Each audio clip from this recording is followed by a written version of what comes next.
çuditshme, ku jam? Oh, po, tani e kuptova. Jam tek gjyshi në mal. Mirëmëngjes! Mirëmëngjes! Ka kohë që ka zbardhur. Peter! Mirëmëngjes! Mirëmëngjes, Gjys! Jam zgjuar dhe jam veshur tashmë. Jete mirë, Gjys? Që nga zgjuar që tani, të lumt. Gjithmonë ngrihem në të lirë. Dhe ti zgjohesh qyret me vitet tua? Ka qyret vjen gjithmonë? Vetëm kur nuk më del gjumi. Të ndodh shpesh kjo? Oh, ç'është kjo që po më tërheq? Je ti Flokbora. Do të më thuash mirëmëngjes? Je shumë e sjellshme. Me qenë se rrit të pëlqen kaq shumë, përse nuk shkon me Peterin? Me të vërtetë Gjys, s'të vjen keq? Pse duhet të më vinte keq? Por ama si fillim duhet lash mirë fytyrën, Hajdi. E dëgjove, më prit një sekond. Në rregull. E që më rria ashtu pa lëvizur, eja me mua. Po. Jepi lëviz. Erdha! Eja merri. Ja tek i ke. Kjo është për ju të dy, Peter, që gjatë rrugës të mos vdisni për bukë. Peter! Tani mund të iki. Fytyra ime tashmë është e pastër, Gjys. Po, ujë freskë të bën mirë. Vërtet? Po Nebja mund të vi me ne? Jo, nuk e besoj. Nebja, do të shkosh? Hapi syt. Mos kini fare merak. Dhe shkoni, kini kujdes. Po, do t'jemi shumë të kujdesshëm.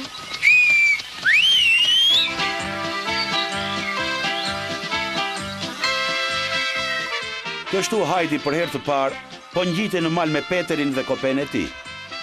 Në shtëpi kishte lënë këpucët. Donte të ndije e lirë dhe e lehtë si dhit. Kalua nëpër gryka të thella, u ngjitën gjithnjë e më lart dhe pastaj zbritën përsëri dhe u ringjitën sërish. E megjithë se kishin bërë gjithë ato rrugë të gjatë, për çudinë e Peterit, Hajdi nuk ishte kurrë e lodhur. Pyeste për shumë gjëra dhe tërkohë nuk pushonte së folurit. Fliste e fliste pafund. Donte të dinte gjithçka rreth rreve dhe të njëjte emrat e maleve. Dhe çdo lule të re e shikonte duke e admiruar.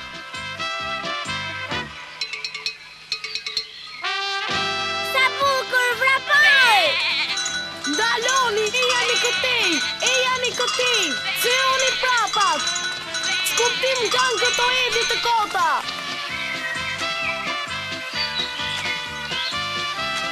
11, 18, 99, 15, 127, 5, 2, pafundësisht.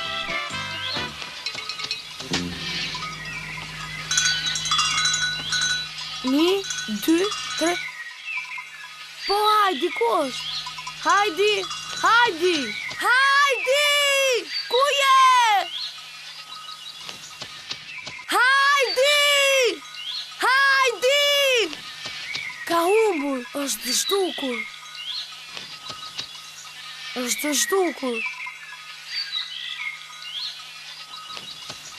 Hajdi, përgjigj mu! Thuaj diçka! Përse vërtet kaq shumë? O, lavdi Zotit. Kot, pa arsye, bërtas se më pëlqen. Jam pak i paduruar. Më duk sikur po thërrisje. E përse nuk u përgjigje kur e dëgjove që po të thërrisja? Nëse të ndodhi diçka, gjyshi ju do të mi tërheq veshët derisa të më shkull. E po nuk ndodhi gjë. E po kuj diet? Ej, çfarë po bën? Duhet të vazhdojmë. A mund të më shpjegosh pse po i shkul ato lule?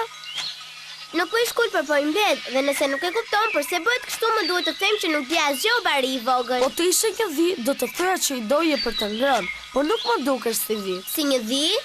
Po, sigurisht, vetëm në të shoh se je me të vërtet. Po, normal, ti tashmë je një dhi bukuroshe me brirë. Be, hajde dhja e vogël. Duhet të dish se do t'i vë të gjitha lulet në krevatin tim dhe do t'a bëj të bukur si një lëndim. Sa ide e bukur, eja, ikim. Me kënaqësi.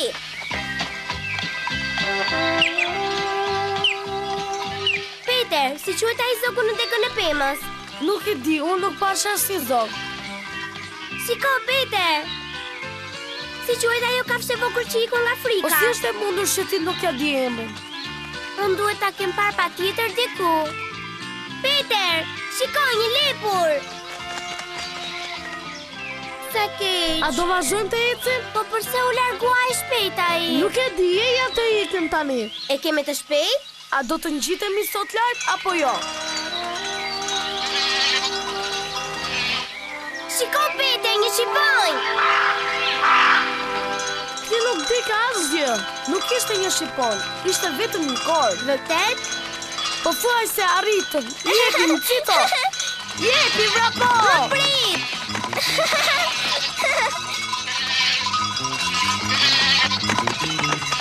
Kush arrin më shpejt e goret fiton.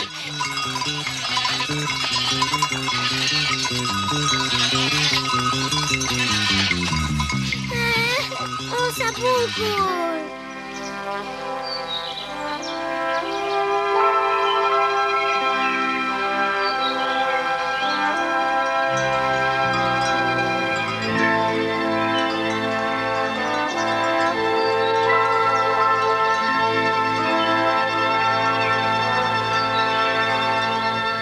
Pa jo e bardha ty, Boris? Sigurisht.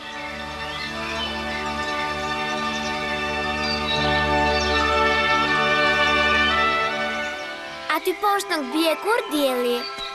Ka gjëra më të bukura për të parë se sa një gërmin. Çfarë? Po mama duhet të vendos në një vend të sigurt lulet, pastaj do të vi. Do t'i vendos afër trastës. Po çfarë po bën? Unë mendova se të erdhi në mend ndonjë lojë. Por unë as që e zura në gojë lojën. Ti më the se një diçka më të bukur për të parë se Gremina. Pikërisht, edhe unë këtë gjë po bëj. Të flesh? E çfarë tjetër? Ke ndonjë ide më të mirë se sa të një gjumi në rrezet e diellit? Dembel! E di çfarë je Peter? Je me të vërtetë i mërzitshëm. Mendo si të duash. Mos më thuaj që do të flesh gjumë. Nuk e besoj. Po tallesh me mua, po luan me mua. Peter, çfarë po bën? Ti nuk mund të flesh tani.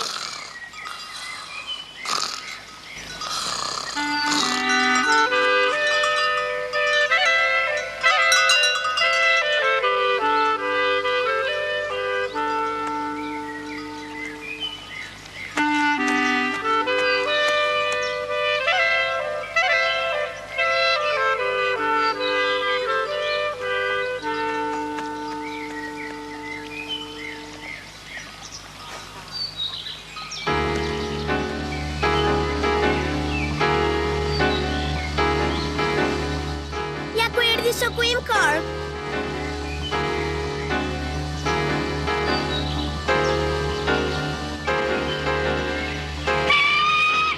Patjetër ama ishte më i vogël.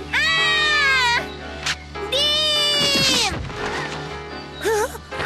Hajdi, ku je Hajdi? Hajdi! Mos u dorëzo! Shpejt se do të kthehet prap. Ba, u rrije qep! Po, korpi madh më hodhi poshtë pemës. Që të sonë, se të ndihmoj unë. Kujdes, ja ku unë gjite. Shpëtove, du të rritë gjithmonë pas me je. Nuk isha larguar shumë. Jam kurioze ku shkon ai korp. A i pari ishte një korp, kurse kjo është një shqipon.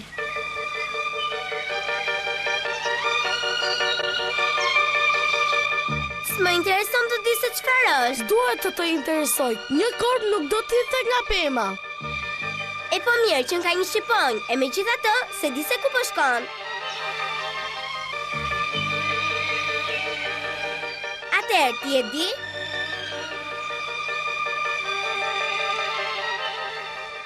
Pa më thuaj pak, a do të vendosësh të më tregosh te ku do të shkojë ai korp, po apo jo? Ndërsa unë do jetë të dija atje ku ishe ti më parë, fëmijët ti trajtoje kaq keq sa mua, nuk mund të më trajtosh kështu, unë jam më i madh, dhe pastaj është një shqiponj, dhe jo një korp. O zot, sa shpejt i mbetet teatri.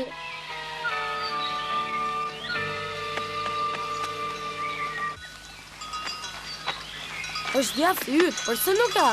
Mos ki frikë, nuk të bën keq. Këtu ajri është i pastër dhe ushqimi tretet më njëherë.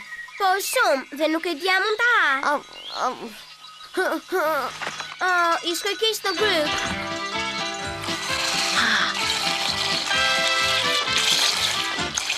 Qumës! Edhe unë kam etje. Nuk je akoma e zonja. Faleminderit. Doja edhe unë.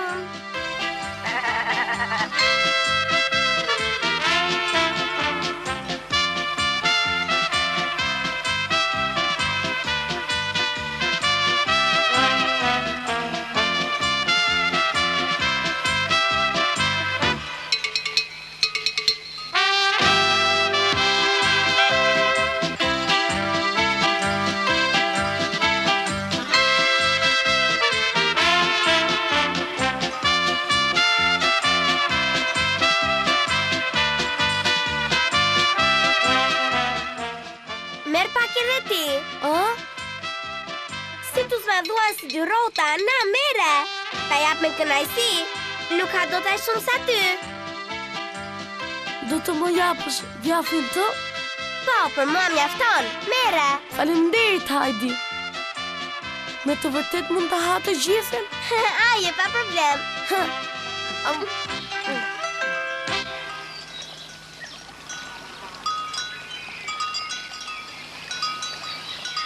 Si quhet ajo dhja e vogël aty me lëkurën me pulla? Mund të quash si të duash. Atëherë do ta quaj Larusi. Pa ajo dhja e vjetër aty lart. Quhet thjesht plakushja. E po, si e ka pasur emrin ajo kur ka qenë e vogël? Nuk besoj se ka qenë gjithmonë plak. Nuk e di. Të gjithashtu e quaj. Çfarë do Larusi tek plaka? Çfarë pyetjesh bën? Ajo do të luaj, se shikon?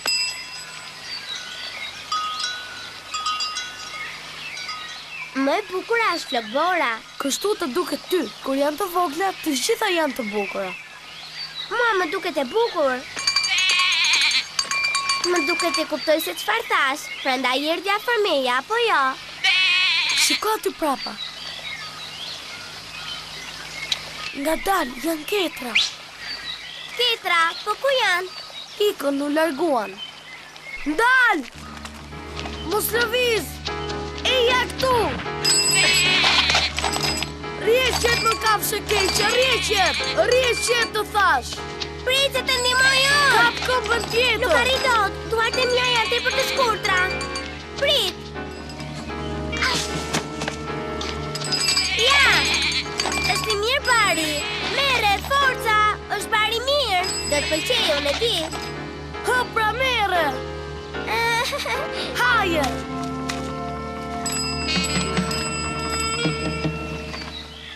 Për fat të mirë isha unë. Po, fatmirësisht ka edhe dhimbje të zgjuara. Nuk do e bësh më, dakord? Ja, mos e godit. E si mendon se duhet ta mësoj se çfarë duhet apo nuk duhet të bëj? Nëse godet, nuk do të flas më me gojë. Tani mjaft. Sa është i uni që nuk e pam. Mos ki merak, Larus, nuk do të prek me dorë. E çuditshme. S'ka më ndërmend ta godas, nuk e di përse, por në një farë mënyrë më vjen keq. Tani po që po arsyeton, atëherë tani duhet të më shpjegosh se ku iku ai korbi. Nuk përgjigjesh? Kuptoj, akoma s'të ka vajtur në mend se ku mund të ketë shkuar, kështu apo jo? Ishte një shqipoll. Po, gjithmonë unë ngatroj. Dhe që sot, ditë nuk do t'i rash më. U kuptua?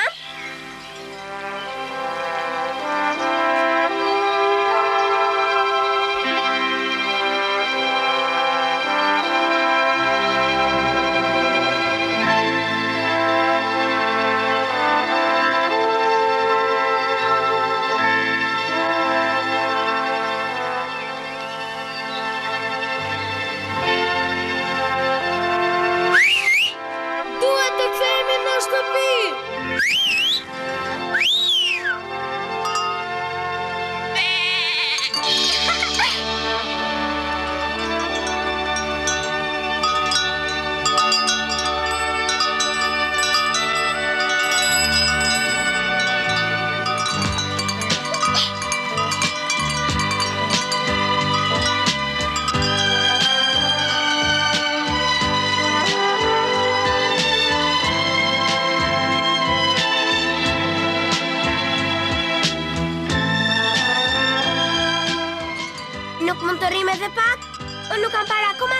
Jo, duhet të jem në fshat me Kopen përpara se të përëndoj dielli. Po përse? Nuk mund t'i dorëzosh do të vit më vonë, apo nuk t'i marrin më? Jo, jam unë që nuk duhet ju dërmoj kombët.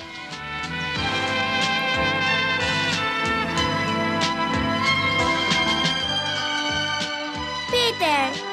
Eja! Frapo! Gjithçka është bërë e kuqe si flaka dhe majet e maleve papritur janë bërë të arta si kurorat e mbretërve. Kur përëndon dielli, gjithçka bëhet kështu. Gjithçka merr një ngjyrë të kuqe flak. E di, edhe mua më pëlqen shumë.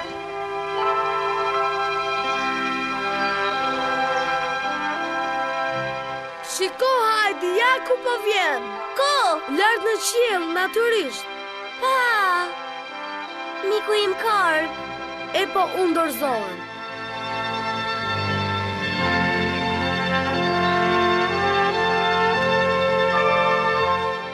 Për Hajdin kjo ditë e kaluar me Petrin dhe me Kopen në rrugicat e maleve, përfundonte si një përrallë. Kishte parë kafsh për të cilat nuk dinte nëse ekzistonin. Dhe mbi të gjitha kishte parë, për të parën herë, spektaklin e rrallë të maleve të flakëruara nga perëndimi i diellit.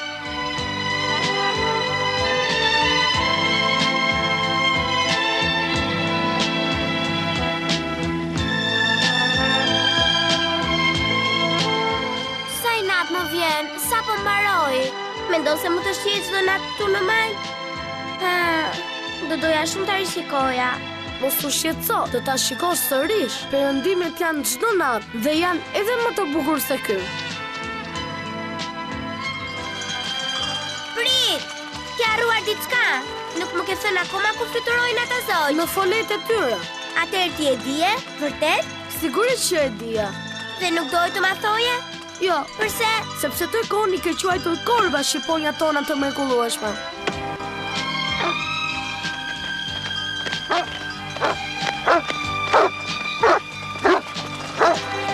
Nebja, gjys, sa po kthyem? Me sa duket pas ka pëlqyer, duke parë fytyrën tënde më largohet çdo dyshim. Oh, po gjys, ishte mrekullueshme. Mirupafshim, Hajdi! Mirupafshim! Takojmë nesër! Do vish të më marrësh? Patjetër, pafshim! Gjys, a i dihet ti që shqiponjat janë të rrezikshme? Sepse ato i rrëzojnë njerëzit, kurse korbat nuk mund ta bëjnë këtë gjë. Dhe atje lart ka kudo lule shumë të bukura.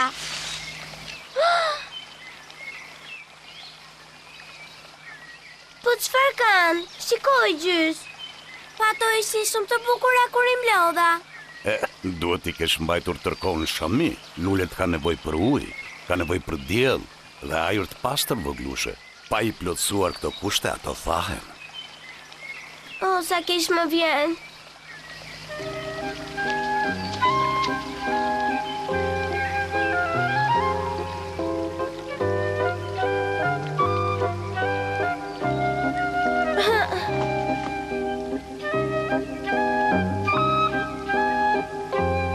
Gjithmonë bëj gjëra të gabuara.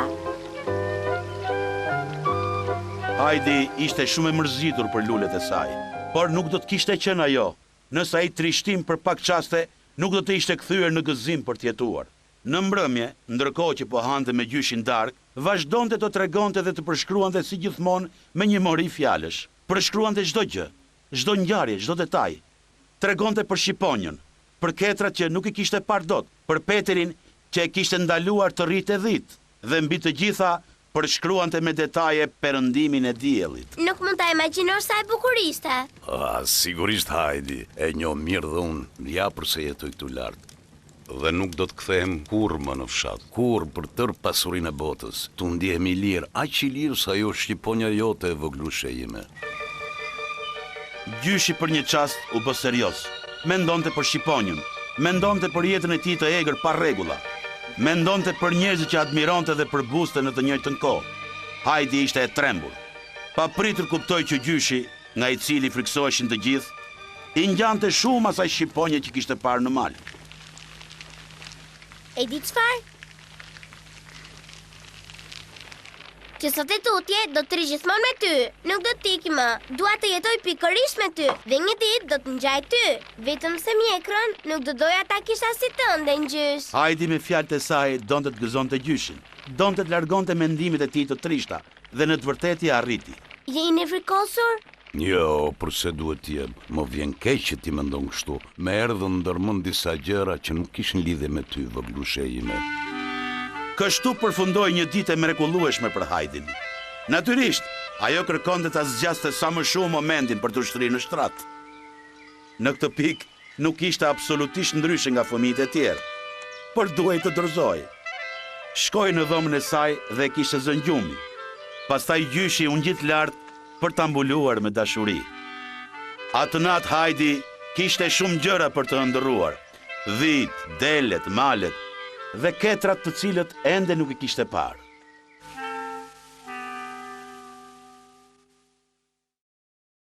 Mëngjesin e ditës tjetër, Hajdi u ngrit me të lindur dielli, e megjithse nuk ishte zgjuar akoma mirë, ajo bënte rrëmuj kudo. Atë ditë njohu Çipin dhe filloi të sillej sikur për të nuk ekzistonte gjë tjetër.